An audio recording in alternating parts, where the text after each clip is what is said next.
네, 우리 함께 오늘도 이렇게 예배 드리고 하나님 앞에 말씀 듣는 시간 가지게 됨을 굉장히 감사합니다.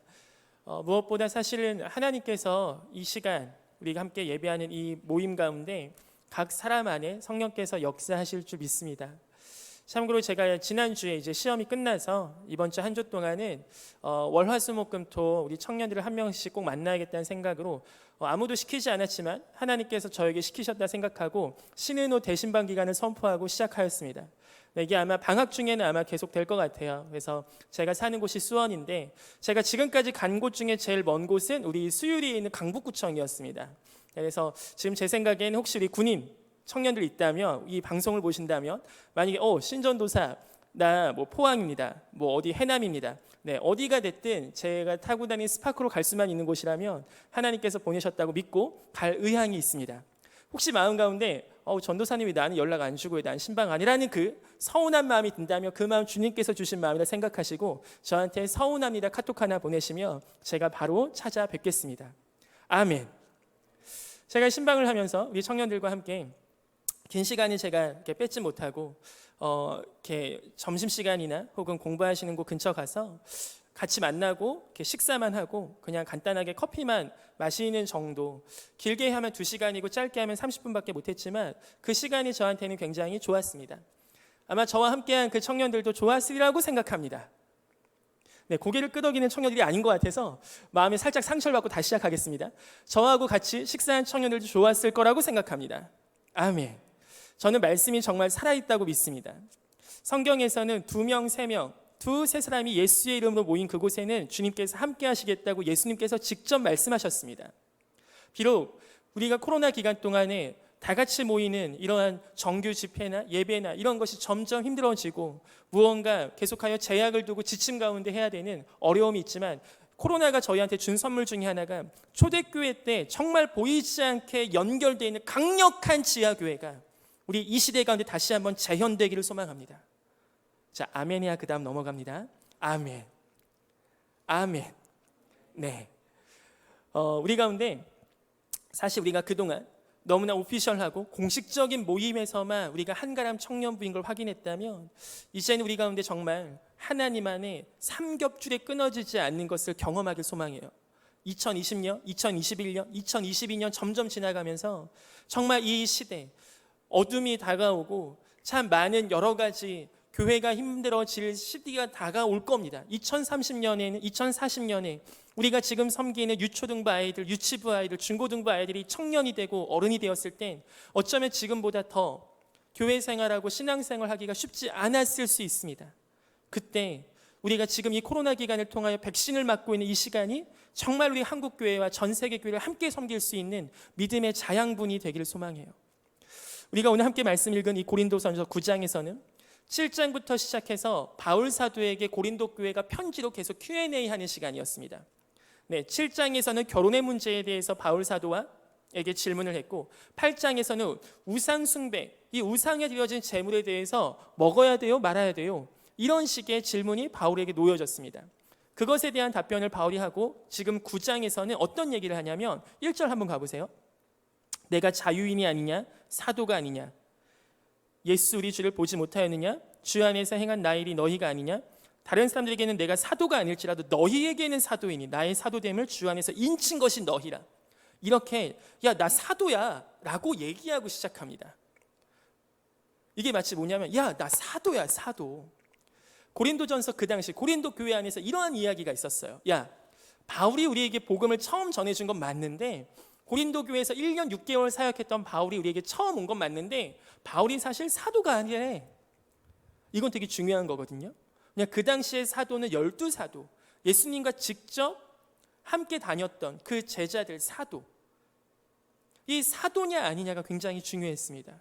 왜냐하면 나도 예수를 만난 사람이어 하고 엉뚱한 복음을 전하는 거짓 교사들이 많았기 때문에 이 사도가 전하는 정통적인 복음이 이 당시에는 굉장히 중요한 이야기였습니다.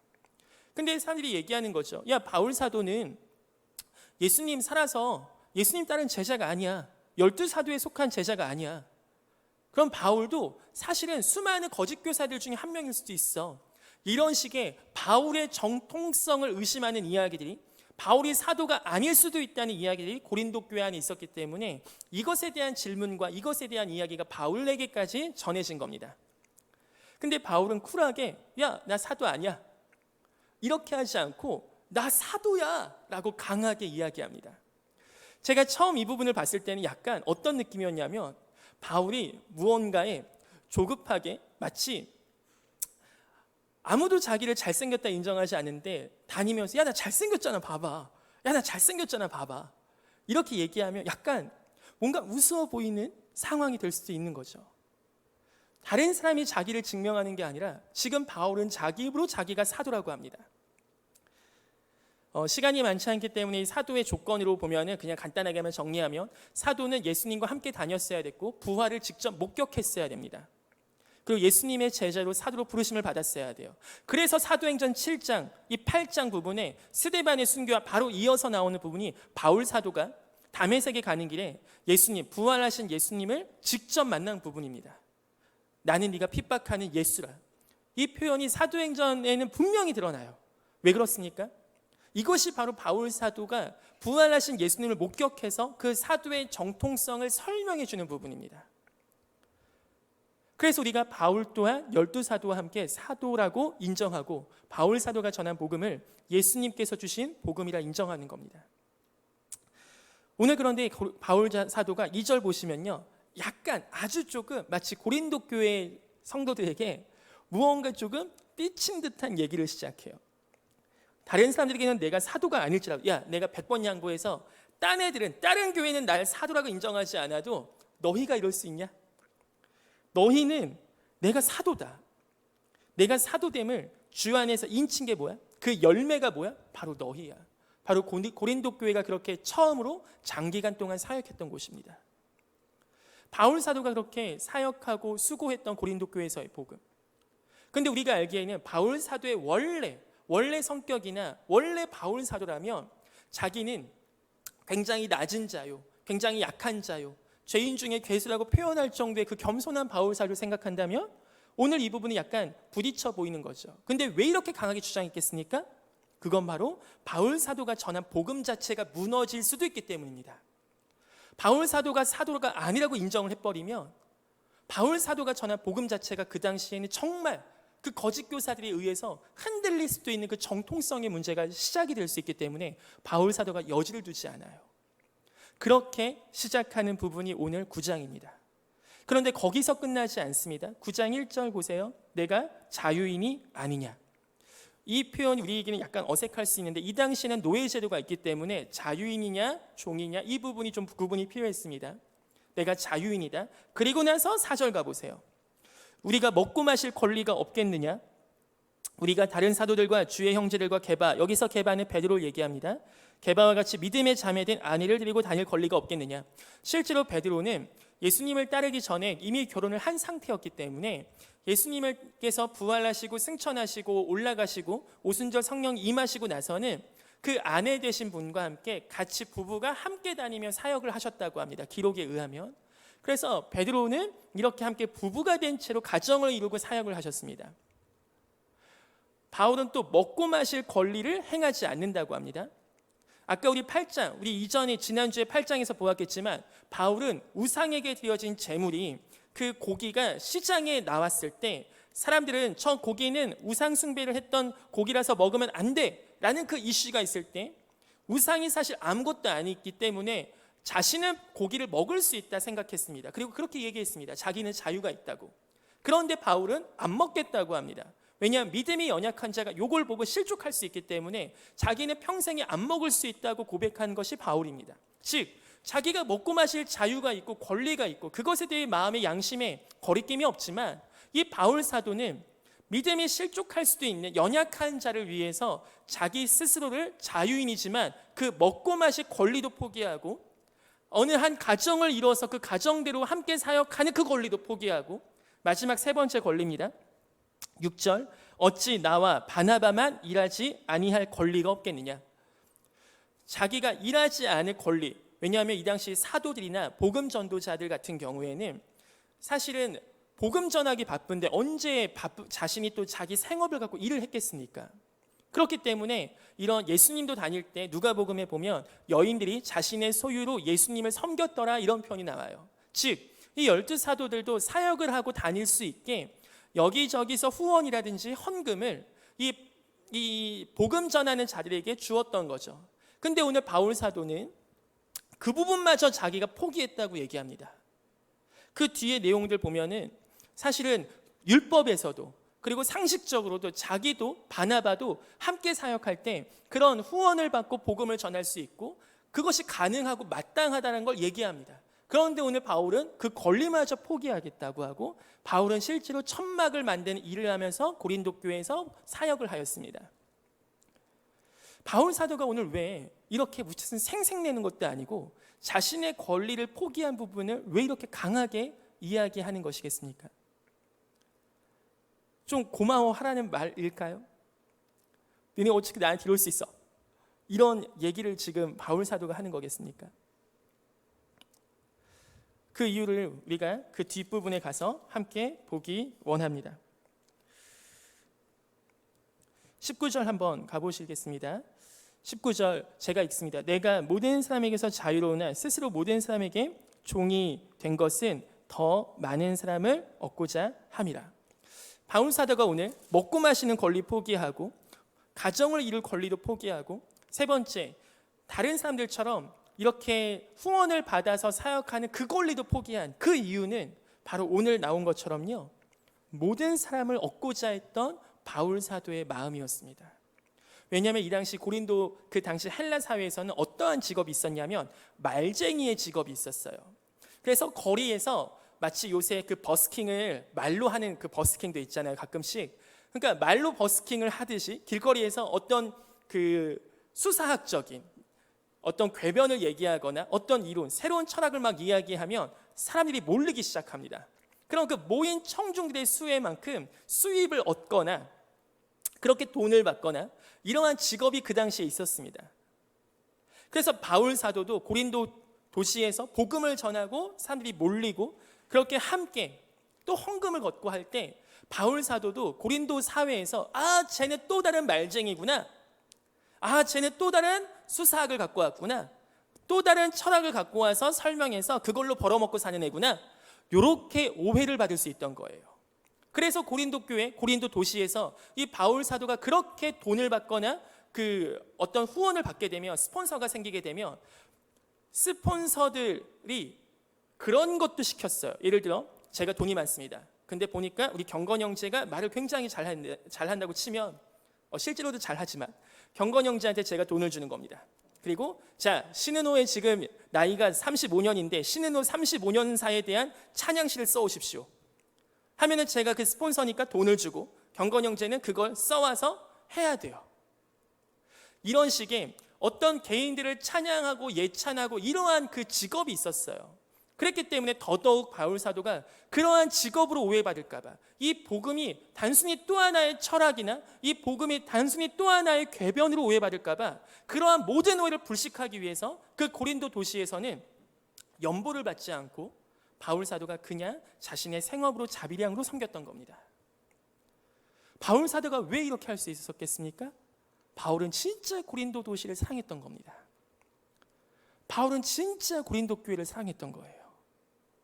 그래서 쓸데없는 오해나 쓸데없는 생각들에 여지를 두고 싶지 않았기 때문에 바울 사도는 정말로 그들에 맞춰서 그들이 이해할 수 있게 그들의 상황에 맞게끔 복음을 전하고 그들의 스타일대로 하려고 했었던 부분입니다. 왜? 모든 사람을 얻기 위해서. 이걸 조금 더 자세히 풀어서 쓴 게 20절부터 읽어보십시오. 제가 읽어볼게요. 유대인들에게 내가 유대인과 같이 된 것은 유대인들을 얻고자 함이요 율법 아래 있는 자들에게는 내가 율법 아래 있지 아니하나 율법 아래 있는 자같이 된 것은 율법 아래 있는 자들을 얻고자 함이라. 바울은요, 율법이 있는 자에게는 그 스타일대로 함께 복음을 전했다고 하고 율법이 없는 자들에게는 그 스타일대로 복음을 전했다고 합니다. 마치 카멜레온 같이 그 상황에 맞게끔 그 사람들을 얻기 위해서 복음을 굉장히 전했어요. 아직 우리 한가람 교회에서는 저한테 그런 요청을 하신 청년이 없는데, 제가 다른 교회에서 있을 때 어느 한 청년과 식사를 했습니다. 식사를 하다가 그 청년이 저한테 요청하는 거예요. 전도사님 죄송한데 저는 식후땡을 안 하면 이 밥이 소화가 안 됩니다. 그 식후땡이라는 단어를 아시는 분이 혹시 모르겠지만 식사를 하시고 이분은 담배를 피셔야 된대요. 그래서 저한테 양해를 구하더라고요. 그래서 제가 너무 고맙다고 했어요. 양해를 구해줘서. 제가 비록 담배를 한 번도 펴본 적이 없고 담배 냄새 맡으면 별로 안 좋아하지만 혹시 저하고 대화하실 때 담배 피는 게 편하시면 네, 담배 피시죠. 왜냐하면 그 청년은 교회 나온 지 얼마 안 됐거든요. 그 청년과 담배를 피면서 예수님에 대해 이야기를 하기 시작했습니다. 형제는 담배를 피면 인생에 근심이 날아갑니까? 왜냐하면 그 형제가 그렇게 얘기했거든요. 전도사님 담배 안 펴보셨죠? 예, 저 안 펴봤는데요. 전도사님의 한숨을 제 담배 연기에 모아서 이 연기에 실어서 보내드리겠습니다. 얼마나 시적인 표현을 합니까? 그래서 물어봤어요. 그렇게 한번 후 불고 나면 근심이 날아갑니까? 형제 안에 있는, 왜냐면 그 당시 그 형제가 많이 힘들었거든요. 사업이 실패해갖고. 형제가 하는 그 빚에 대한 고민이 그 담배 연기 한 모금 후 불고 술 한 모금 마시면 해결됩니까? 그러면서 편의점 앞에서 2시간 동안 그 담배 연기를 맡으면서 얘기하는데 정말로 하나님 앞에서 그곳이 교회가 되고 그곳이 정말로 그 하나님의 아름다운 성전이 제 앞에 있는 거예요. 하나님의 성령이 그 형제 안에 너무나 거하시기를 원하는 마음이 제 안에 드는 거죠. 대화하면서 계속 하나님, 이 형제가 지금은 정말로 예수님을 모르고 하나님을 모르기 때문에 이 술과 담배를 의지할 수밖에 없지만 하나님, 담배보다 더 강한 중독된 예수의 은혜에 중독되게 하여 주시옵소서. 여러분의 교회 아니라고 아멘 안 하는 거 아닙니다. 다시 한번, 하나님, 이 형제가 지금은 담배로 자신의 근심을 날려보내지만 진정한 근심의 해결제가 되시는 예수님을 만나게 하여 주시옵소서. 우리가 속한 그 사회는 율법이 있는 사회일 수도 있고 율법이 없는 사회일 수도 있습니다. 바라옵긴 우리 한가람 청년들은 율법이 있는 자에게는 율법 있게 하고 율법이 없는 자에게는 율법 없게 행하며 정말 그리를 얻기 위해서 우리 바울 사도가 사역했던 것과 같이 그러한 사역이 우리 가운데 이루어지길 소망합니다. 아멘. 그런데 이것이 그러면은 술 마시는 사람 앞에서 같이 술 마시고 담배 피면 같이 저도 담배 피면서 사역을 하는 건 절대 아닙니다. 바울은 실제로 어느 교회가 개척되고 이방인들이 전도가 될 때 그들이 할 일을 행해야 된다. 이게 굉장히 그 당시 그 교회 이슈였습니다. 왜냐? 그 기독교 안에서도 아직 유대인의 풍습이 남아 있었기 때문에 할 일을 행해야지만 구원받아, 이런 가르침이 있었는데 그걸 엄청 싫어했어요, 바울은. 아니, 할 일을 행하고 안 하고가 왜 구원의 문제냐? 믿음의 문제지. 그러면서 그걸 엄청 강하게 지켰습니다. 그런데 디모데, 자신의 영적인 아들은 할 일을 받게 합니다. 왜냐하면 앞으로 디모데가 사역하고 디모데가 앞으로 자신의 목회를 하려면 이 유대 지도자들과 유대인 출신의 기독교 지도자들과도 대화가 되고 소통이 되려면 이 디모데가 그러한 권위가 있어야겠다 싶어서였는지 디모데에게는 또 할 일을 행하게 합니다. 우리가 이러한 부분을 볼 때 바울 사도는 정말로 율법이 있는 자에게는 율법이 있게 하고 율법이 없는 자에게는 율법이 없게 하면서 그 모든 사람이 주의 복음을 받고 들어올 수 있게 하려는 너무나 비전과 본질에 대해 분명하고 확신에 가득 차 있었기 때문에 다른 여러 가지 것들은 유연하게 사역할 수 있었던 그 융통성이 있었던 것 같습니다. 우리 한가람 청년들 어느 곳에 가서든 그러한 자들 되기를 소망합니다. 그런데 그 뒷부분이 오늘 좀 저의 마음 가운데 다시 한번 좀 새겨지는 시간이 되길 소망해요. 22절 보면 이런 표현이 있습니다. 약한 자들에게 내가 약한 자와 같이 된 것은 약한 자들을 얻고자 함이요 내가 여러 사람에게 여러 모습이 된 것은 아무쪼록 몇 사람이라도 구원하고자 함이니. 제가 대학생 시절 약 10년 전, 정직하게 얘기하면 약 15년 전 이런 얘기가 많았습니다. 권리포기라는 책도 많이 나오고 권리를 포기해야 된다, 이런 메시지가 많이 다녔어요. 오늘 사실 고린도전서 9장에서의 말씀이 이 권리 포기라는 개념인데요. 권리를 어떻게 포기할 수 있겠습니까? 나 그냥 권리 포기해야지, 이렇게 해서 포기할 수 있습니까? 권리를 포기할 수 있는 그 조건이 나오더라고요. 예를 들어 저희 아내는 지금 여자이길 포기했습니다. 이 표현이 약간 너무 세서 다시 정정하면 저희 아내는 저희 딸을 위해 어머니의 삶을 살고 있습니다. 여자로서의 권리가 있는 거죠. 근데 그 권리를요 포기할 수 있었어요. 왜 그렇습니까?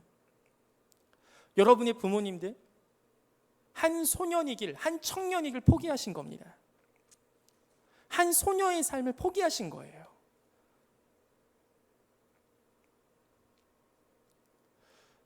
제가 친구 중에 한 명이 있는데 그 친구가 고민을 얘기하더라고요. 너 무슨 고민이냐 하니까 그 친구가 이렇게 얘기해요. 은호야, 시간이 너무 많아. 무슨 얘기야? 회사 잘렸는데 시간 너무 많아서 요새 게임하는데 게임이 이제 재미가 없어. 무슨 게임 해야 될지가 고민이래요. 그 순간 제 마음 가운데 아주 조금 부럽다는 생각이 들었어요. 나는 집에 가면 밤 11시인데 난 4시간, 5시간 자는데 나 하루만 쟤처럼 살고 싶다는 생각이 아주 조금 들었습니다. 그럼 저는 왜 남자로서의 삶, 마음껏 놀고 싶은 청년으로서의 삶을 왜 제가 포기했겠습니까? 공부하는 친구들을 만나면 굉장히 절제의 삶을 삽니다. 먹는 것까지 조절해요. 제가 신방 약속을 잡은 어떤 한 청년은 함께 식사하는 거는 다이어트 때문에 부담이 돼서 그냥 카페로 해서 간단하게 차 마시기로 했습니다. 왜 그렇게 절제합니까? 공부하는 분들 절제하죠. 권리 포기하죠. 청년으로서 마음껏 누리고 살 수 있는 삶 포기하죠. 엄마들, 아빠들 자기도 재밌는 곳 가고 싶고 영화 보고 싶고 한 그런 모든 권리 다 포기하죠. 왜 포기하시겠냐고요. 우리 예수님 얘기 잠깐 해볼까요? 예수님은 왜 신이 되는 권리를 포기하셨습니까? 저는 주일학교 때 예수님은 십자가에서 하나도 안 아프신 줄 알았어요. 신이시니까. 그런데 예수님은 처절하게 고통당하셨습니다. 우리와 똑같은 인간의 육체의 고통을 이해하시고 아시는 분이기 때문에 그분은 피곤하시기도 했고 주무시기도 했습니다. 저와 여러분과 같이. 그러한 육체의 연약함을 안고서 십자가에서 잔인하게 처절하게 돌아가신 겁니다. 왜 주님은 그런 신이 되시기를 포기하셨습니까? 왜 그 권리까지 포기하셨습니까? 바울 사도가 권리를 포기할 수 있었던 것은 사실 바울 사도가 원형이 아니기 때문입니다. 바로 바울 사도가 그렇게 변화될 수밖에 없었던, 나는 네가 핍박하는 예수라 말씀하신 예수님을 만나서입니다. 우리 히브리서 12장 2절 잠깐 가보겠습니다. 히브리서 12장 2절. 히브리서 12장 2절 말씀입니다. 우리 함께 읽어보면 좋겠습니다. 히브리서 12장 2절은 우리 개인적으로 청년들 꼭 하이라이트 하시고 하나님의 말씀 우리 좀 이렇게 암송도 하면 좋을 말씀이에요. 2절 함께 읽겠습니다. 제가 가진 신약 성경 367페이지 시작. 믿음의 주요 또 온전하게 하시는 이 예수를 바라보자. 그는 그 앞에 있는 기쁨을 위하여 십자가를 참으사 부끄러움을 개의치 아니하시더니 하나님 보좌 우편에 앉으셨느니라. 뭐라고 하십니까? 그 앞에 있는 기쁨을 위하여 십자가를 참으셨다고 합니다. 그분은 그 기쁨을 위하여 십자가를 참으셨어요. 그 기쁨이 뭐길래? 그 열매가 뭐길래? 우리 빌립보서 4장 1절 한번 가보겠습니다. 빌립보서 4장 1절. 우리 함께 읽겠습니다. 빌립보서 4장 1절. 제가 가진 신약 성경 322페이지입니다. 빌립보서 4장 1절입니다. 시작. 그러므로 나의 사랑하고 사모하는 형제들, 나의 기쁨이요 면류관인 사랑하는 자들아, 이와 같이 주 안에 서라. 바울 사도 오늘 뭐라고 합니까? 기쁨과 면류관이 누구라고 합니까? 바로 그 교회라고 합니다. 여기서 교회는 예수를 믿는 무리들, 구원받은 백성들을 얘기하는 겁니다. 예수님의 기쁨, 예수님의 면류관, 바울 사도의 기쁨, 바울 사도의 면류관, 그들이 권리를 포기할 수밖에 없었던 이유는 바로 구원받는 백성들을 위해서 그들이 권리를 포기할 수 있던 겁니다. 저와 여러분 같은. 우리 다시 고린도전서 9장 돌아오셔서 25절 한번 들어보세요. 24절부터 제가 읽어보겠습니다. 운동장에서 다름질하는 자들이 다 달릴지라도 오직 상을 받는 사람은 한 사람인 줄을 너희가 알지 못하느냐? 너희도 상을 받도록 이와 같이 다름질하라. 이기기를 다투는 자마다 모든 일에 절제하나니 그들은 썩을 승리자의 관을 얻고자 하되 우리는 썩지 아니할 것을 얻고자 하노라. 아멘. 오늘 여기서 이 이기기를 다투는 자, 운동장에서 다름질하는 자, 이게 지금으로 치면 올림픽 같은 대회가 실제로 있었습니다. 이 그리스 지역 로마 사회 때는. 그래서 레슬링도 하고 격투기 비슷한 것도 하고 그 달리기도 하고. 그래서 이 당시에 최단거리 달리기는 200m였어요. 지금은 100m지만 이 당시에는 200m가 최단거리 달리기였고 마라톤도 있었고 등등. 어쨌든 그런 지금의 올림픽과 같은 대회가 약 2년에 한 번씩 있었습니다. 그런데 그 2년에 한 번씩 이들이 이런 축제를 하고 있는데 운동장에서 다름질하는 자들, 이 달리기 하는 자들, 지금은 저희가 금메달, 은메달, 동메달 주잖아요. 이땐 그런 거 없어요. 무조건 1등만 줍니다. 1등에게 무엇을 주냐면 실제로 생화, 이 월계수로 만든 이 관을 만들어서 이렇게 씌워준다고 합니다. 월계관이라고 하죠. 그러니까 월계관을 쓰는 거예요. 그럼 그게 생화기 때문에 영원하진 않을 거 아닙니까? 그게 약 한 3일에서 5일 정도 간대요. 그리고 시든대요. 그러니까 오늘 바울 사도가 썩을 승리의 관이라고 표현하는 겁니다. 올림픽에서 받는 그 명예로운 그 관 역시 약 3일, 5일 뒤면 다 썩어서 없어지고 시드는데 그들은 그걸 위해서 저렇게 절제하면서 뛰지 않냐? 그들은 그 1등을 하기 위해서 저렇게 열심히 자기를 절제하면서 살지 않냐? 우리 한국 국가대표 태릉 선수촌에 입성하는 게 얼마나 영광입니까? 거기 가면 식단 조절부터 해서 여러 가지 절제하고 거기서 음주 파티 했다고 하면 쫓겨나고 거기서 규칙, 외출 그런 거 규정대로 안 하면 쫓겨나는 거죠. 왜? 가장 한국에서 잘 나가는 운동선수들 다 모여서 거기서 절제를 배우고 엄청난 훈련을 하는 겁니다. 우리 여러분의 삶에 한번 얘기해 볼까요? 여러분 혹시 성악하시는 분들, 음악하시는 분들, 미술하시는 분들, 아니 일반 직장에서 회사 다니시는 분들 사실 절제하지 않습니까? 자기 마음껏 출입 왔다 갔다 마음대로 하는 회사 거의 없지 않습니까? 정해진 규정과 정해진 지침과 그 안에서 자기를 절제시키면서 살지 않습니까? 우리 중학교, 고등학교 때 그런 대학교를 가기 위해서 경쟁 속에서 자기를 절제하면서 재수도 하고 때론 삼수도 하면서 우리가 그런 절제를 배우지 않았습니까? 마치 운동장에서 다름질을 하는 자들이 그러한 썩을 승리의 관을 얻기 위해서. 그런데 오늘 바울 사도는 우리가 그렇게 권리를 포기하고 절제하는 삶, 그 삶이 우리가 썩지 아니하는 그 면류관을 주시는 하나님을 위해서 사는 것이 마땅하지 않냐? 이렇게 이야기합니다. 그런데 그 월계관, 그 면류관, 그것이 뭐라고 해요?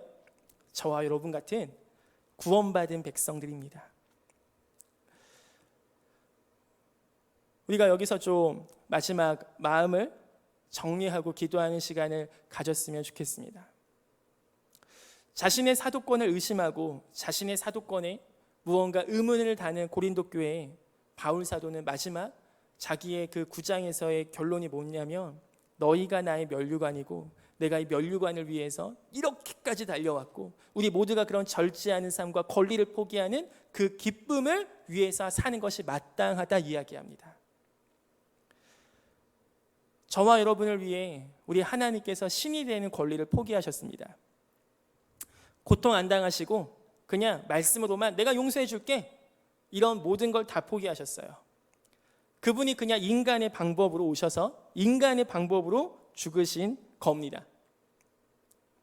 먼저는 우리 청년들 이 신이 되기를 포기하신 신의 권리를 포기하신 고통과 죄를 모르셔도 되는 그 하나님의 권리 포기가 우리 청년들 가운데 감사의 제목이 되기를 소망해요. 저는 이 부분을 묵상할 때마다 마치 이래요. 우리나라의 대통령이 국무회의를 열어서 야 신은호가 생일이란다. 신은호의 생일잔치 해주자 해서 국가기념일을 지정한 겁니다. 자 그러면은 제가 너무 감개무량하지 않겠습니까?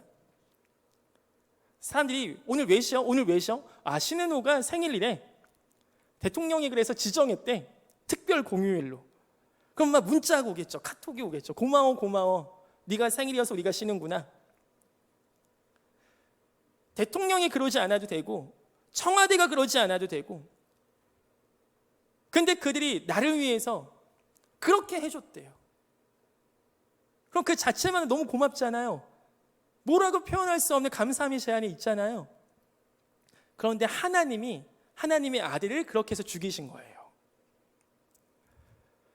하나님께서 하나님의 아들을 저와 여러분이 기뻐서, 저와 여러분이 그분의 면류관이셔서, 저와 여러분이 그분의 목적이셔서, 저와 여러분이 그분께서 아들을 죽이실 만큼 너무나 좋고 너무나 사랑스러운 존재들이어서 저와 여러분이 정말로 하나님의 모든 아픔과 모든 것을 다 감수하실 만큼, 저와 여러분이 하나님의 모든 세계를 포기하실 만큼 그렇게 너무나 존귀하고 아름답다는 겁니다.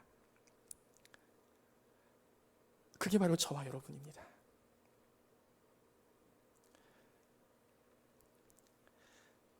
여러분이 교회 생활을 잘해서 제가 여러분을 좋아하고, 여러분이 신앙생활을 잘해서 예뻐 보여서 예쁜 게 아닙니다.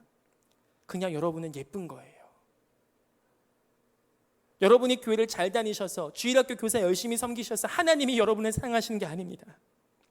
그냥 하나님이 여러분을 사랑하시는 겁니다.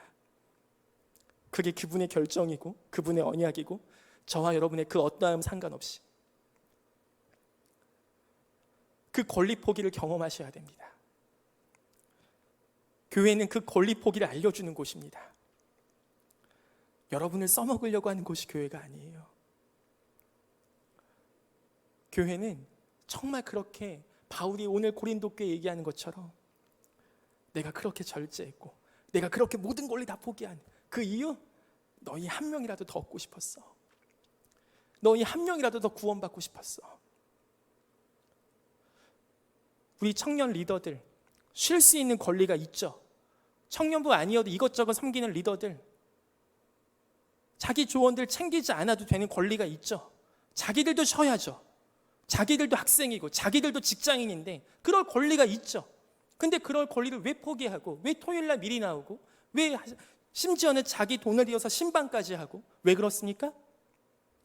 아무쪼록 몇 명이라 더 얻고자 하는 성령 하나님의 마음이 작게나마 우리 가운데 심기어지는 겁니다.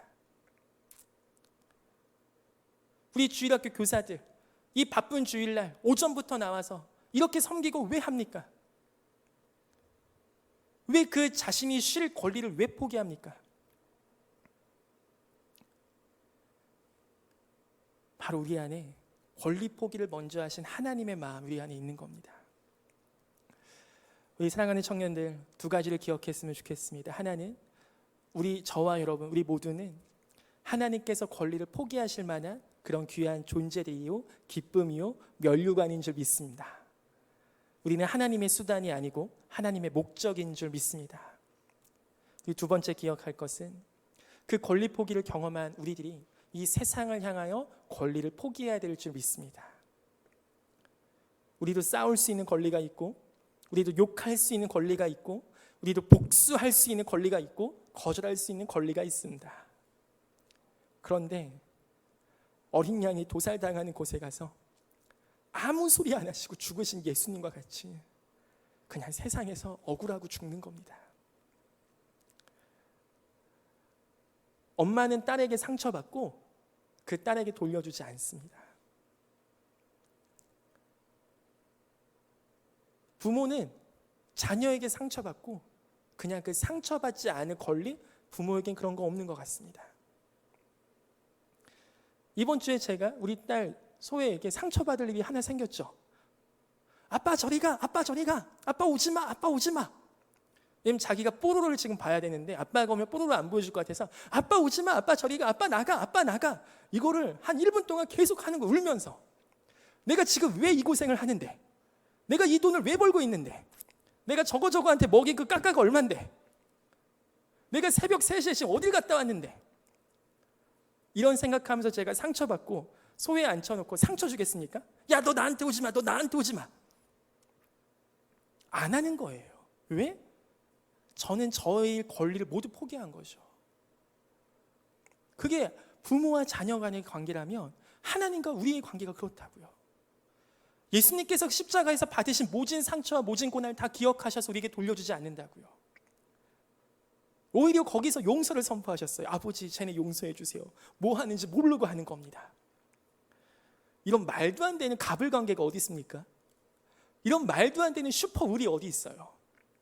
자기가 고생했는데, 자기가 고난당했는데 자기가 용서를 구합니다. 이게 이 성경이 갖고 있는 이상한 진리예요. 상식적이지 않고 합리적이지 않아 보일 수 있는, 하지만 사람을 변화시키는 복음입니다. 우리 사랑하는 청년들, 첫 번째 그 권리 포기됨을 경험하셨다면 우리가 세상에 나아가 권리를 포기합시다. 우리가 행복하게 살 권리, 인스타그램에서 마음껏 자랑할 권리, 여기저기 아름다운 곳 갈 수 있는 권리, 그런데 우리가 한 명을 얻기 위해서 그걸 안 해야 된다면, 우리가 한 명을 얻기 위해서 그거 대신에 다른 걸 해야 된다면, 우리가 한 명을 얻기 위해서 내 술을 끊을 수 있고, 우리가 한 명을 얻기 위해서 내 욕을 끊을 수 있고, 우리가 한 명을 얻기 위해서 내 담배를 끊을 수 있다면 하나님께서 그거 기억하십니다. 오늘 마지막에 바울 사도가 그 얘기를 하는 거예요. 하나님께서 우리에게 관을 주신다. 우리 그러한 사랑스러운 하나님의 한가람 청년들 되기를 소망합니다.